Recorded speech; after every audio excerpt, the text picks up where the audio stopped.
Sunday package delivery.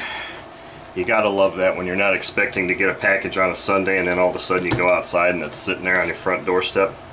Now, I've said it many times before, and I'm sure I'll say it many more times.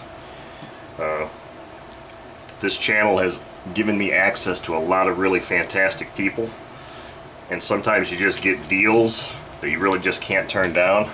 Like I need anything else, like I need a hole in my head. But when something is offered to you at such a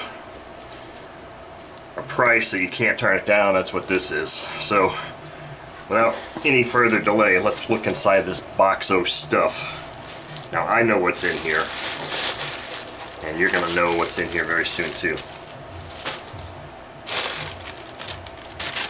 Air bubble bags. I've waited so long to get my hands on a couple of these bubble bags. Just kidding. What we do have in here is this bag, which we're not going to look at right now, but these two boxes. Let me pull these things out and move this. So, let's see here. We have two engines. Unsure what the time frame is. Pretty sure this one's time frame is the late 80s, early to mid 90s maybe, if even that. This is a TSI Tiger Shark Industries model airplane engine. And here, oh wow, this is interesting. This is really interesting. Kankakee Industries USA, which that company still exists today.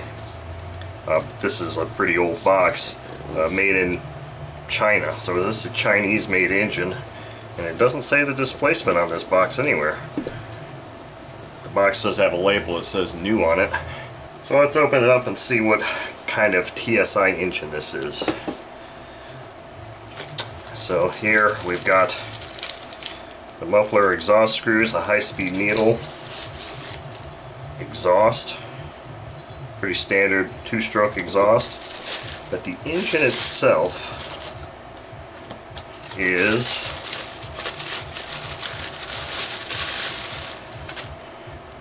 this. This is a TSI 91 two-stroke engine made in China. Now the interesting thing about this engine is it's pretty old. It says it's new.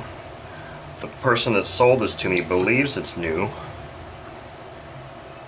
But as I look at it, I see a couple of marks on the prop washer. Nothing too bad. It does have all the stuff. Let me smell it. You know, for the life of me, I cannot smell any kind of fuel residue at all. The carb works. It's free. It's not stuck. This is an ABC engine. Such a... I really can't even turn it over. But this is a pretty cool engine.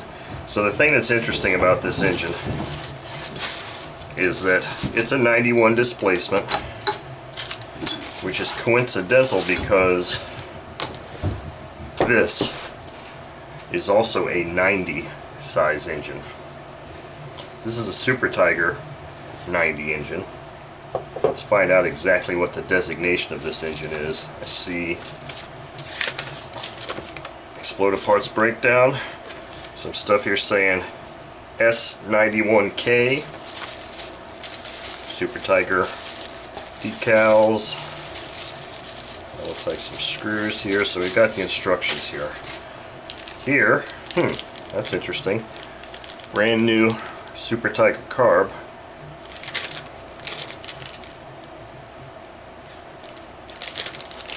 So that engine did not come, or that carb was bought after the fact, I believe. Anyway, I don't think they were packaged like that. Then it has this style exhaust, so this might help date this engine. I don't know. This engine could date back to the late 80s. I'm not really sure. Well, let's look at this guy.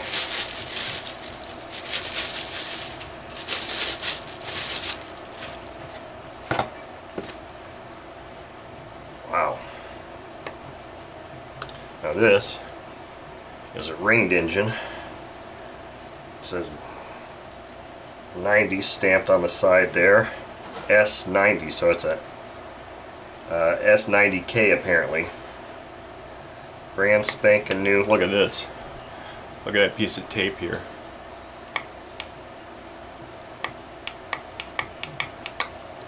It's sealed there and it's breathing. This to me looks like an original engine that's never really been messed with before. Now why this carb is in a bag here kind of makes me think, and the actual adapter is missing. That leads me to believe that this was an engine that was purchased, somebody sat, and then they ended up kind of just taking some parts out of it. Maybe they needed a carb for something. They took the carb and then ended up eventually buying another one, and they needed an adapter for another engine. So this kind of to me looks like somebody's surplus engine. They bought it either not really needing it but just needing some parts, and that's what they did. But either way, they scavenged some parts. But it's a complete engine. I've got an adapter for this exhaust, so that's not a big deal at all. But the thing that's interesting here is, do you see some kind of a 90 size engine comparison coming up in the future? Now both of these are brand new engines. This being an ABC won't take, you know, much time at all to break in 2-3 tanks. This being a ringed engine, it's going to take a little bit more time, but that's not going to stop us from having some fun with this stuff. So this was a look at a couple of old 90 size two-stroke engines. Now the one thing I am going to do probably individually to keep things short is, because these engines are free, they weren't gummed up at all in any way, shape or form. They look like they're pristine. I don't smell evidence of any non-manufacturer's oil being put in these. So I'm saying these are pristine, never touched fuel, never seen fuel, nothing. So what I want to do with both of these engines, like I said on a different video, is I want to at least remove the back covers of both of these and look inside, because this will be a good example of what an engine, when purchased from the manufacturer and not screwed with at all, how they can be preserved if they're stored in an environmentally controlled area. Just because an engine is 30, maybe 40 years old, new in box, doesn't automatically mean your bearings are going to be bad, or that it needs to be oiled, or that it's stuck, because as evidenced here, neither of these are, and I guarantee you both of these engines are at least over 25 years old. So that just goes to show that whatever the manufacturers do to these parts internally, whatever kind of tooling oil or assembly oil or whatever they use, does its job, and it does preserve the engine, provided these things are stored in an environmentally controlled area without the additional need for any oil, after run oil. So you see these guys that buy these engines and, oh, it's a new in box engine, all I did was oil it. Well, you didn't even really need to do that. You could have just left it as it was, as it came from the factory, and it would still be preserved. Very rarely, in fact the only times I've ever seen an engine be new in box that was gummed up at all was because that was in the days when those engine manufacturers ran those engines before they sold them.